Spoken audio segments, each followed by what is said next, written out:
Alexander Fleming विश्व के पहले वैज्ञानिक थे जिन्होंने सन 1928 में पेनिसिलिन का आविष्कार करके संक्रामक रोगों से लड़ने और उन पर काबू पाने का रास्ता दिखाया। 6 अगस्त 1881 लॉकफील्ड, स्कॉटलैंड में जन्मे इस वैज्ञानिक ने सन 1906 में सेंट मेरी हॉस्पिटल मेडिकल स्कूल से डिग्री प्राप्त करने के बाद एंटीबैक्टीरियल पदार्थों पर काम करना आरंभ किया।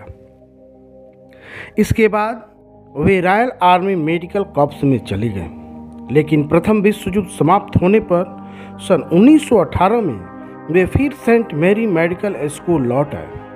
सन 1928 की बात है, जब वे रोगियों के जीवाणुओं के साथ कुछ प्रयोग कर रहे थे तो आकस्मिक रूप से उन्होंने पेनिसिलिन जैसी जीवनदायी औषधि का आविष्कार कर डाला। पेनिसिलिन के आविष्कार की कहानी बड़ी दिलचस्प है। फ्लेमिंग अपने प्रयोगों के लिए एक पेट्री डिश काम में ला रहे थे। एक दिन फोड़ों से प्राप्त रस में मौजूद जीवाणुओं पर प्रयोग करते समय प्रोफेसर फ्लेमिंग ने एक आश्चर्यजनक बात देखी। उन्होंने देखा कि पेट्री डिश में पड़ी जेली में फुफुद उगाई थी। जहाँ पर भी यह फुफुद उगी थी वहाँ सभी बैक्टीरिया मर गए थे। इस फुफुद का जन्म शायद हवा में उड़कर आए हुए उन बीजाणुओं से हुआ था जो उनकी प्रयोगशाला में खुली खिड़की से प्रवेश करके खुली पेट्री डिश पर जम गए थे। उन्होंने इस फुफुद का पता लगाया और पाया कि यह पेनिसिलियम नोटाडम की थी। यह फुफुद परिवार की एक विरल किस्म थी। इस अकस्मात हुई घटना को फ्लेमिंग ने कई बार दोहराया। सबसे पहले उन्होंने पेनिसिलियम की उस विरल किस्म के नमूने उगाए, फिर इस फफूंद से निकाले गए रस द्वारा रोग जीवाणुओं पर प्रभाव का अध्ययन किया।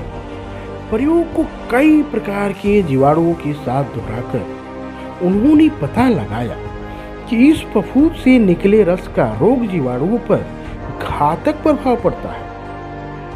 वे इस रस से मर जाते हैं। यह अपने आप में एक महत्वपूर्ण आविष्कार था, क्योंकि उन्होंने एक ऐसा द्रव प्राप्त कर लिया था जो रोगाणुओं को पैदा होने से रोकता था। क्योंकि यह रस पेनिसिलियम फफूंद से प्राप्त किया गया था, इसलिए इसका नाम पेनिसिलिन रखा। फ्लेमिंग ने तो पेनिसिलिन घोल के साथ अनेक प्रयोग किए। उन्होंने पाया कि इस घोल को हल्का कर लेने पर भी इसका प्रभाव जीवाणुओं पर पड़ता है।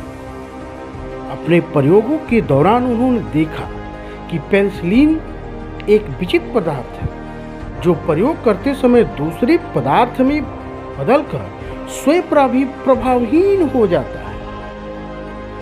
जून 1941 में दूसरे विश्व युद्ध के दौरान पेनिसिलिन का 6 रोगियों पर परीक्षण किया गया। इस इलाज के बड़े अच्छे परिणाम प्राप्त हुए, लेकिन दुर्भाग्यवश पेनिसिलिन की कमी हो जाने से 2 रोगियों की मृत्यु हो गई। तब यह आवश्यक हो गया कि इस औषधि को अधिक मात्रा में तैयार करने के लिए तुरंत प्रयत्न किए जाएं। सन 1941 के अंतिम दिनों में फ्लेमिंग अमेरिका गए और उन्होंने वहां पेनिसिलिन को अलग करने की विधि के विषय में अनेक वैज्ञानिक से विचार विमर्श किए। अमेरिका के औषधि निर्माताओं ने इस दिशा में उन्हें हार्दिक सहयोग किया। अनेक महीनों की सक्रियता और प्रयोगों के बाद पेनिसिलिन को बहुत अधिक मात्रा में पृथक करने की विधि मालूम कर ली गई। शीघ्र ही इस औषधि का निर्माण और प्रयोग विस्तृत रूप से होने लगा। देखते ही देखते यह औषधि चिकित्सा जगत की रीढ़ की हड्डी बन गई। डिप्थीरिया, निमोनिया, रक्त विषाक्तता, गले का दर्द, फोड़ी और गंभीर घावों के लिए पेनिसिलिन को आदमी के खून में इंजेक्ट किया जा सकता है। सामान्यतः ऑपरेशन के समय सर्जन इसे रोगियों को देते हैं।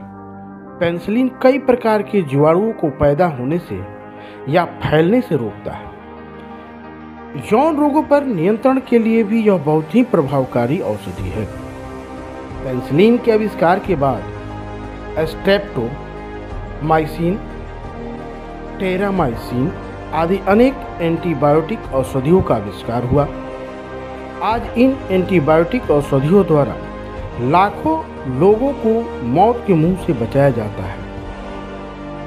इस आश्चर्यजनक और आकस्मिक खोज और विशेष विश्लेषण के लिए सन 1945 का चिकित्सा क्षेत्र का नोबेल पुरस्कार फ्लेमिंग, फ्लोरे और चेन को संयुक्त रूप से प्रदान किया गया। इस खोज से फ्लेमिंग का नाम विश्व भर में प्रसिद्ध हो गया और अंततः यह महान वैज्ञानिक 11 मार्च 1955 को इस दुनिया से चले गए।